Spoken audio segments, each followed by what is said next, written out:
29 past the hour. Live look at the White House as the sun has yet to come up over Washington. Ben Wittes, let's talk about your new book entitled Unmaking the Presidency, Donald Trump's War on the World's Most Powerful Office. And Ben, you and Susan Hennessey have done such an incredible job with this book. I love it. And one of the things that I love about it is that you really take the readers through the president's actions, the consequences of those actions, and then you try answering the question of what the impact is going to be. And so let me ask you, with a president who says Article 2 gives him the power to do everything that he wants to do, with White House aides going on Sunday shows and saying the president's authority is not to be questioned, tell us, when we read this book, will we learn that this is just something that offends our democratic sensibilities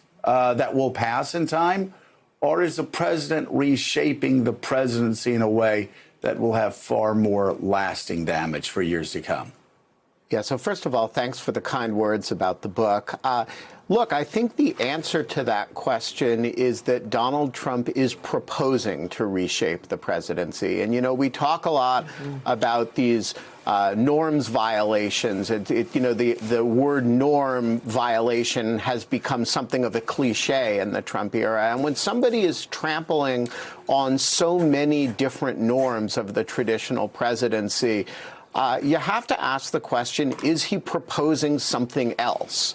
And the basic thesis that Susan and I put forward is that though he is not a political theorist, though this is not a sort of theorized innovation to the presidency, Donald Trump is actually proposing a different vision of the presidency. And it's one built around the idea of merging the person, in this case, Donald Trump himself, the personality of the individual with the office and the hijacking of the powers of the office to benefit the individual. And, you know, if we tolerate that, in brief answer to your question, if we endorse that by re-electing him, if we don't push back on it, yes, the presidency is a changeable office. This is a coherent proposition to change it, and it will catch on.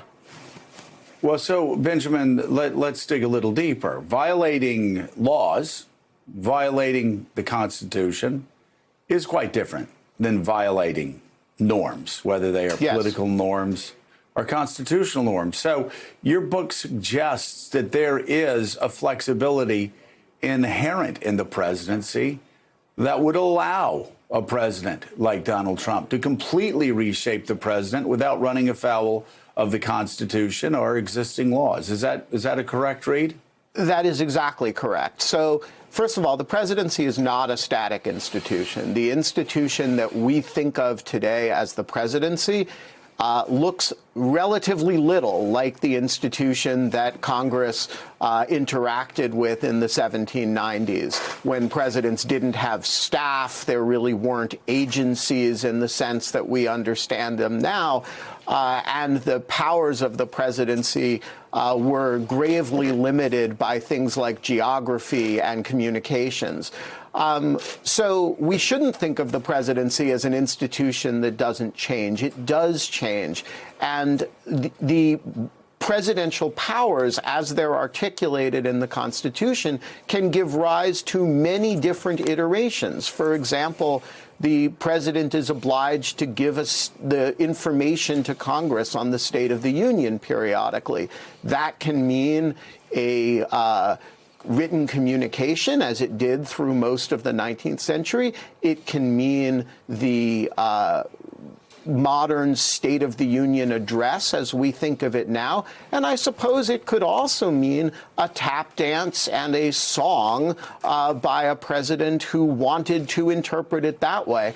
And so while we think of Trump as violating the law, and in some areas he is, in most areas what we think of as his abuses are actually abuses of powers he undoubtedly has. And for example, he's allowed to make all these outrageous pardons that he makes. The question is, are we going to tolerate it? Thanks for checking out MSNBC on YouTube, and make sure you subscribe to stay up to date on the day's biggest stories. And you can click on any of the videos around us to watch more from Morning Joe and MSNBC. Thanks so much for watching.